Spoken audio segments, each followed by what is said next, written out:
서울대학교는 수시는 특목고하고 영재고의 비중이 높습니다. 왜냐하면 서울대학이 수시는 직윤이나 일반이나 둘 다 학종이기 때문에 특목고나 영재고의 비중이 높고요. 하지만 정시는 최상위권 일반고 애들이 장악을 합니다.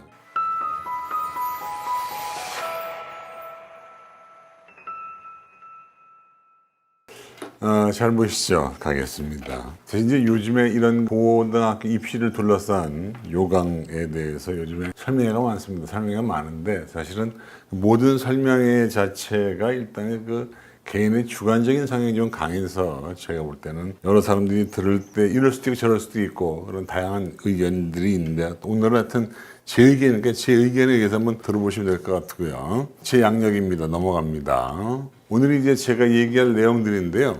2028학년도 대입 개편안 핵심 변화와 및 맞춤형 대입 전략. 이게 이제 중심 강의고 이거에 의해서 입시가 이렇게 치루어지니까 요 고등학생들 어떻게 하라는 내용을 제가 오늘 얘기를 드릴 거예요. 그리고 그 한 다음에 다시 이제 올해 중3애들이 어떻게 입시를 치를 건지에 대한 대비 전략을 얘기할 건데 제가 첨부 자료로 고대, 서울대, 연대의 2028 대입 전형 계획을 올려드릴 겁니다. 카페. 그러니까 한번 읽어보시고요. 또 하나 중학교 A등급이 왜 고등학교에 올라오면 등급이 떨어지는지에 대해서 원인을 분석해보는 시간도 같이 한번 갖도록 합니다. 제가 이제 자꾸 까먹어서 중요한 걸 미리 앞에서 얘기하려고 하는데 첫 번째가 출결입니다. 앞으로요. 대입제도에 출결의 중요성이 엄청나게 중요해집니다. 그래서 제가 써놓은 것처럼 당락을 좌우할 만큼 중요한 게 출결이라고 여러분 생각이 돼요. 그래서 출결은 매우 중요하다는 말씀을 드립니다. 제가 볼 때는 그 아이들이요 학교는 가기 싫어도 병원은 다녀오셔야 되는 것이 병결이 안 되고 미인정결석 되는데 미인정결석은 치명타입니다. 그래서 각 대학 특히 이제 우리 수험생 여러분들이 만약에 학생부 종합전형으로 대학을 간다고 치면 미인정결석이 나오면 거의 대학을 못 간다고 해도 과언이 아니다. 특히 미인정 결석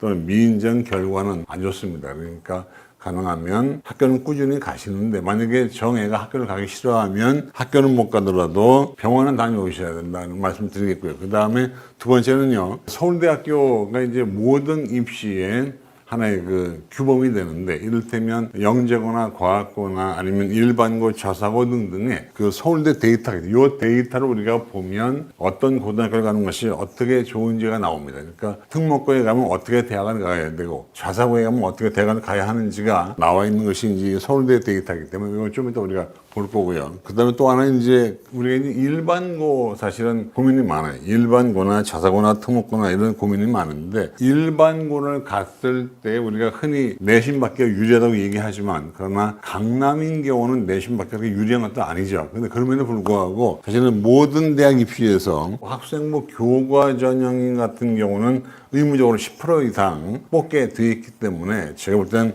일반고들을 위한 전형이 학생부 교과라는 걸 제일 먼저 강조를 드리고요. 그 다음에 이게 이제 문제인데 제가 요즘에 그 유튜브를 많이 봐요. 유튜브를 보다 보니까 그 강연하는 사람마다 이 얘기가 달라요. 이를테면 중학교 컨설턴트라고 하신 분은 나와서 특목고 자사고를 가야 한다고 얘기하고 어떤 분은 또 일반고 가야 한다고 얘기하는 여러 가지 얘기가 왔다 갔다 하는데 제가 볼 때는 그 모든 것들이 강연자들의 경험이나 간접 체험을 통해서 깨달은 바를 얘기하는 건데요. 저 같은 경우는 이 고임 얘기가 나올 때마다 어떤 생각을 하고 있냐면 제가 이제 애가 둘이잖아요. 애가 둘인데 저희 큰아이는 외고 영어과를 나와서 논술로 대학을 갔어요. 그리고 둘째 아이는 전국자사고를 시험 봤다가 떨어져서 공립 일반고를 갔다가 학생부 종합전형으로 대학을 갔거든요. 그렇게 보면 어떤 외고나 전국형 자사고나 아니면 일반고에 대한 특징을 제가 뭐 파악을 해서 얘기하는 것이고 또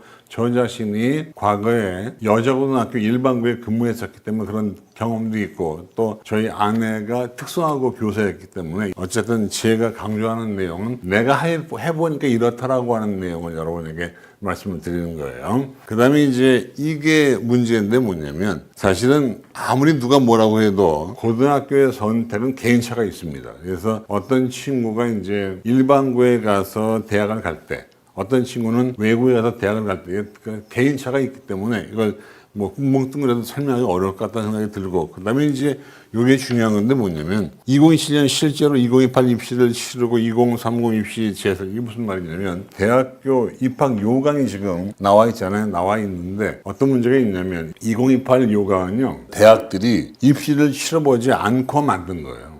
그러니까 다시 말하면 입시를 치러보지 않고 요강을 만들었기 때문에 실제로 입시를 치르게 되면 어떻게 변할지 몰라요. 그런데 올해 중3애들은 지금 나와 있는 요강이 변할 수 있는 게 2027년에, 그러니까 얘네들이 아직 대학을 안 갔을 때 얘네가 한번 입시를 2028을 치러봅니다. 그래서 대학들이 아마 2028 입시를 치러본 다음에 그 다음에 아마 현재 나오는 요강을 많이 바꿀 거예요. 그러니까 그런 점을 아셔야 돼요. 나와 있는 요강들은 2028 제도가 처음 나왔을 때 뭐 내신 5등급 되면 변별이 되니 안 되니 이런 얘기를 할 때에 만들었던 요강이기 때문에 지금 2029도 아직 안 나왔어요. 2028만 나왔는데, 그래서 제가 볼 때는 2030 지금 현재 중3 아이들의 대학 입학 갈 때의 요강은 변할 것이다. 그러니까 지금보다는 좀 더 심플하게 변하지 않을까 싶어요. 왜냐하면 대학들이 지금 내신 5등급제 때문에 변별이 안 된다고 생각하고 복잡하게 만들어 놨어요. 그래서 제가 볼 때는 아마 지금 현재 중3 아이들은 그냥 간단하게 심플하게 요강이 변하지 않을까라고 생각하고 있기 때문에, 그래서 제가 이제 고대나 연대나 서울대 요강을 자세하게 설명하지 않고 처음 파일로 드리는 이유가 거기 있습니다. 어차피 이건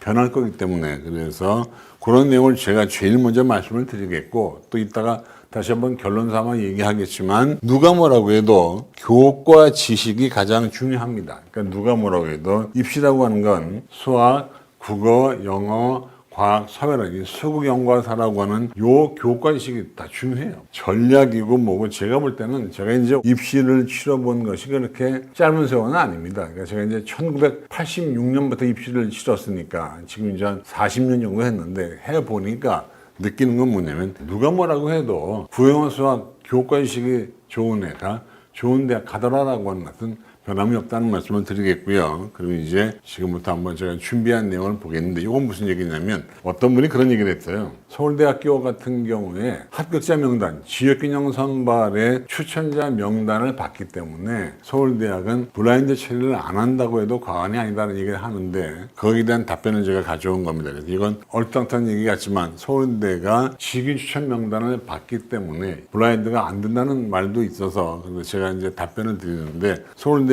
접수하는 사람과 평가하는 사람이 전혀 다르기 때문에 서로 그 정보를 주고받을 리가 없다는 말씀을 이제 드리는 거니까 한번 참고만 하시면 좋을 것 같아요. 그 다음에 이제 보시면 아까 우리가 잠깐 얘기했는데 서울대학교의 선발에 대한 얘기입니다. 그러니까 서울대학교는 수시는 특목고하고 영재고의 비중이 높습니다. 왜냐하면 서울대학이 수시는 직윤이나 일반이나 둘 다 학종이기 때문에 특목고나 영재고의 비중이 높고요. 하지만 정시는 최상위권 일반고 애들이 장악을 합니다. 그래서 이것이 서울대학 같은 경우에 이렇게 영재고, 일반고, 자사고, 외고, 과학고 이게 이제 수시고요. 그 다음에 정시는 일반고, 그러니까 수시는 과학고나 영재고 애들이 상당히 많고 정시는 일반고 애들이 많다. 이게 이제 서울대학교이기 때문에 그렇게 보면 전반적으로 애들이 대학을 감에 있어서 특목고나 영재고나 과학고, 외고 애들은 학종으로 가는 것이 유리하다는 말씀을 드리는 것이고, 그 다음에 서울대학은 교과가 없습니다만은 일반고 애들은 교과로 가는 게 유리할 수밖에 없다. 그러니까 간단히 말하면 이거예요. 내가 어떤 고등학교를 가든지 간에 중요한 사실은 특목고나 과학고, 영재고 이런 데 가면, 외고에 가면 나는 학종으로 가야지 라고 하는 생각을 가지고 가면 되고, 일반고에 가면 나는 교과로 가야지 라는 생각을 가지고 가면 마음 편하다. 그런 얘기를 제가 하려고 하는 겁니다. 그래서 이제 본론으로 가볼까요? 가보시면 다시 한번 얘기하지만 2028이라고 해서 특별한 거 없습니다. 2028도 결국 대학은 성적 좋은 애를 뽑으려고 하는 것이기 때문에 2028에도 뭐 특별한 건 없다. 우리가 뭐 5등급으로 변한다고 해서 그것이 크게 어떤 문제를 발생시키는 것은 아니기 때문에 일단 전반적인 기조는 큰 차이가 없다는 것이고, 그리고 결국은 내신입니다. 결과적으로 내신을 어떻게 받냐에 따라서 어떤 식으로 대학을 가냐가 결정이 됩니다. 그래서 2028이든 2020, 2030이든 간에 내신이 좋은 아이들이 훨씬 대학 가기가 유리해지는 시대가 됐습니다. 그것이 5등급이든 아니면 9등급이든 간에 내신 좋은 것이 무턱대고 좋은 대학 가는 하나의 지름길이 됐기 때문에 결과적으로 오늘의 화두도 내신이라고 하는 거 가지고 한번 가보겠는데, 근데 이제 이런 얘기를 하면 강남 지역의 고등학교는 그 어떤 고등학교를 가도 내신 받기가 쉽지 않습니다. 좀 안타깝긴 하지만 그래도 내신이라고 하는 것에 좀 주안점을 두고 얘기를 들었으면 좋겠다는 것이고요. 이게 이제 고민 아닙니까? 뭐 특목고냐, 학점제, 여러 가지 지금 화두가 있지만 결국 우리 아이들이 어떤 고등학교를 가야 좋은 대학을 갈 건지 라고 하는 건데, 아까도 제가 얘기했지만 어떤 고등학교에 가야 좋으냐의 문제가 아니고 어떤 고등학교에 가면 어떤 스타일로 대학을 가야 한다는, 영재고나 과학고에 가면 어떻게 대학을 가고 외고에 가면 어떻게 대학을 가고 국제고는 어떻게 그러니까 각자 고등학교 유형마다 가는 길이 있습니다. 그러니까 어떤 걸 염두에 두고 고등학교에 간다기보다는 어떤 고등학교에 갔을 때 어떤 길이 있다. 외고에 가면 사실은 정시나 교과보다는 학종으로 대학 가는 것이 훨씬 편리한 것이고, 그 다음에 일반고에 가면 학종보다는 교과로 가는 게 훨씬 편리한 것이죠. 그 다음에 영재고에 가면 뭐 서울대학이나 이런 데 그냥 학종으로 가는 게 훨씬 편리한 것이고, 나름대로 어떤 고등학교에 가냐에 따라서 그 고등학교에서 갈 수 있는 길이 차이가 난다는 얘기를 한번 얘기해 보는 겁니다. 그래서 이런 얘기를 많이 합니다. 5등급 취재로 바뀌다 보니까 많은 분들이 얘기하기를 옛날에 있던 죽음의 트라이앵글이 다시 온 것이 아니냐라고 얘기하는데, 맞습니다. 수능이나 내신이나 논술을 그 어떤 거 하나도 소홀히 할 수 없는 일이 지금 벌어지고 있어요. 그래서 수능은 수능대로, 내신은 내신대로, 논술은 논술대로 돌파를 해줘야 되는 느낌을 가지고 있는 것이, 학생부 교과나 아니면 학종이나 내신이 중요하잖아요.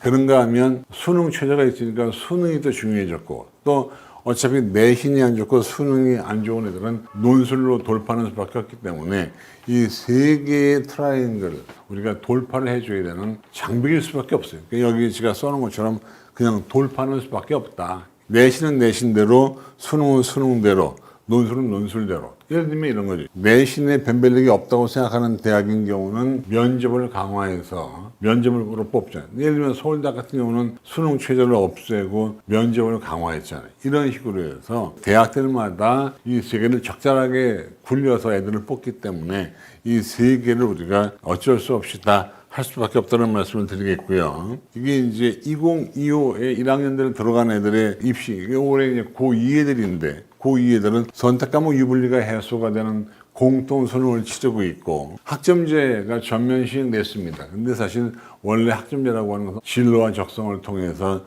자기가 원하는 과목을 듣고 가는 건데, 지금 그건 전부 다 꽝 됐잖아요. 그 애들이 많은 거, 등급받기 쉬운 걸 지금 가지고 있고, 손위권 카르텔 얘기도 나오면서 통합형 인재 양성이 지금 이게 올해 고2부터 2028 대입지도 개편의 하나의 흐름이 되어 있습니다. 이건 타임라인은 넘어갈 거고요.